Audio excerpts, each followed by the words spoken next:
Yun, mga kaderte, Diyos marhay na aga. So, update tayo ngayon sa mga gawa natin dito sa RSGO Tokyo sa shop. So, ngayon meron tayo dito Hyundai Ion. So, ah tapos ang evaluation nito. So, nagre-revolution, nagbubulwak yung ano niya, yung radiator, then upon driving ng awake, mga 1 week, naubusan ng kulang. So, ibalit natin yung ano nito, cylinder head, kasi hindi tayo na, wala tayong nakitang leak sa labas, pati dun sa heater core. So, bababa na ang cylinder head yan. Then ito naman, yung Nissan Sentra, yung G16, G13, yung problema nito, yung dati pa yung nasunog yung filter box, pero ngayon, high carry, high voltage yung ano, yung alternator. So, check tayo ng wiring ito. Sinapalitan natin ng alternator ko. Yung iskila na pa rin. So, check natin yung ibalik natin yung wiring. And then, meron naman dito yung Honda Civic Dimension. So, kapon natin dinala. Problema naman ito ay nagpalit na lang ng bagong hydrobox o brake booster. Still matigas pa rin at delay ang preno. So, for evaluation pa yan. At ito naman, yung Dyrena. So, ang problema nito ay clutch system. So, tutok yung primary. Then, sa sobrang tigas na ng, bagong palit daw yung secondary, yung slip cylinder. Then, nabay na namin yung clutch component, yung lining gas ng disc, paterless bearing kasi high mileage na rin siya, nasa 100 plus. Then, yung itong kaedad ko na filter is yan, makina, pull down engine yan kasi tumatok yan. Yung Ford EcoSport, yung kulay silver na to, 2016. So yan, waiting parts to. Ang problema nito yung input turbine shaft speed sensor yung sa transmission.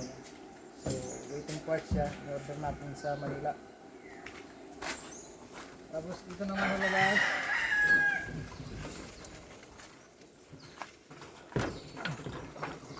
So, itong Ford EcoSport. So, waiting parts din yan. So, electronics. Talagang module yan. Kasi yung wiring niya, i-check tayo ng wiring. Okay naman yung ground. Walang shorted. Then, yung problema nito ay B1026 column block, then yung RFA nya. Tapos ito ngay isa, ito pull out kasi walang budget yung walang budget pa yung customer, pull out. Pero to, bulwak, masabi nyo ito din radiator. Ito naman trooper. Problema nito ay sobrang usok, pero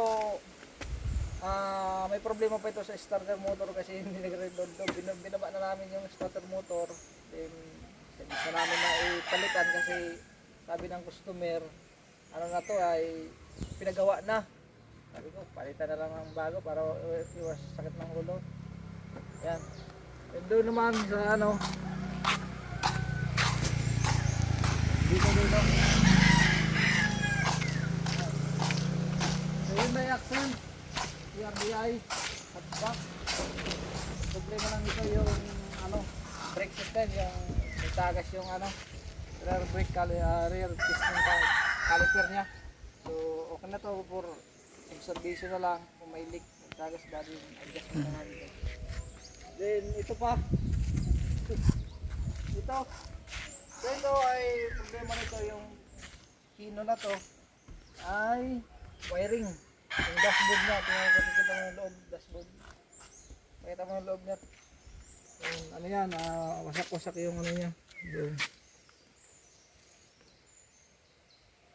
Then ito naman dito tayo, yan lang kalagayan sa shop. Ayan po.